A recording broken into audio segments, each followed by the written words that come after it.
পেশি শক্তি, অবৈধ অর্থ ও ধর্মের অপব্যবহারের কারণে বাংলাদেশের আসন্ন জাতীয় সংসদ নির্বাচন সুষ্ঠু হওয়া নিয়ে গভীর উদ্বেগ প্রকাশ করেছে ট্রান্সপারেন্সি ইন্টারন্যাশনাল বাংলাদেশ (টিআইবি) সংস্থাটির মতে, বর্তমানে বাংলাদেশে মব বা সংঘবদ্ধ বিশৃঙ্খলা পরিস্থিতি এমন একটা বড় সমস্যায় পরিণত হয়েছে যার উৎপত্তি হয়েছে অন্তর্বর্তীকালীন সরকারের ভেতর থেকে। সরকার পরিচালনার কেন্দ্রে সচিবালয় সহ বিভিন্ন জায়গা থেকে মবের উত্থান ঘটেছে বলে দাবি করেছে টিআইবি। টিআইবি আরো বলেছে, সরকার নিজেই মবকে এক ধরনের ক্ষমতা দিয়েছে, এর ফলে সরকারের নৈতিক ভিত্তি দুর্বল হয়ে পড়েছে।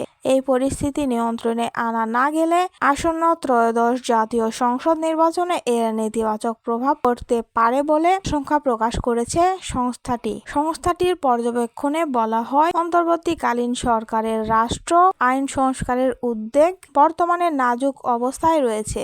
পেশি শক্তি ও অনিয়ন্ত্রিত গোষ্ঠীর প্রভাব থাকলে অবাধ, সুষ্ঠু ও গ্রহণযোগ্য নির্বাচন নিশ্চিত করা কঠিন হয়ে পড়বে। টিআইবি মনে করে, এখনই কার্যকর পদক্ষেপ না নিলে গণতান্ত্রিক প্রক্রিয়া আরও ঝুঁকির মুখে পড়তে পারে।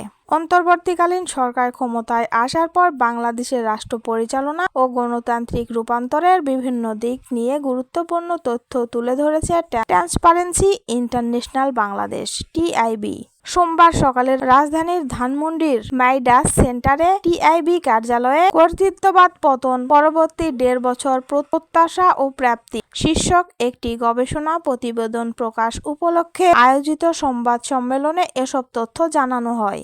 সংবাদ সম্মেলনে টিআইবির নির্বাহী পরিচালক ইফতেখারুজ্জামান বলেন, অন্তর্বর্তী সরকার ক্ষমতায় আসার পর বৈষম্য বিরোধী আন্দোলন, অতীতে সংগঠিত অপরাধ, মানবাধিকার লঙ্ঘনের তদন্ত ও বিচার, সংস্কার এবং রাষ্ট্রের গণতান্ত্রিক পুনর্গঠন নিয়ে নানা প্রত্যাশা তৈরি হয়েছিল। গবেষণায় বলা হয়, নির্বাচন ব্যবস্থা সংস্কার, নিরপেক্ষ ও অংশগ্রহণমূলক নির্বাচন নিশ্চিত করা, নির্বাচন সংক্রান্ত কাঠামো শক্তিশালী করা এসব ক্ষেত্রে অগ্রগতি আশানুরূপ নয়।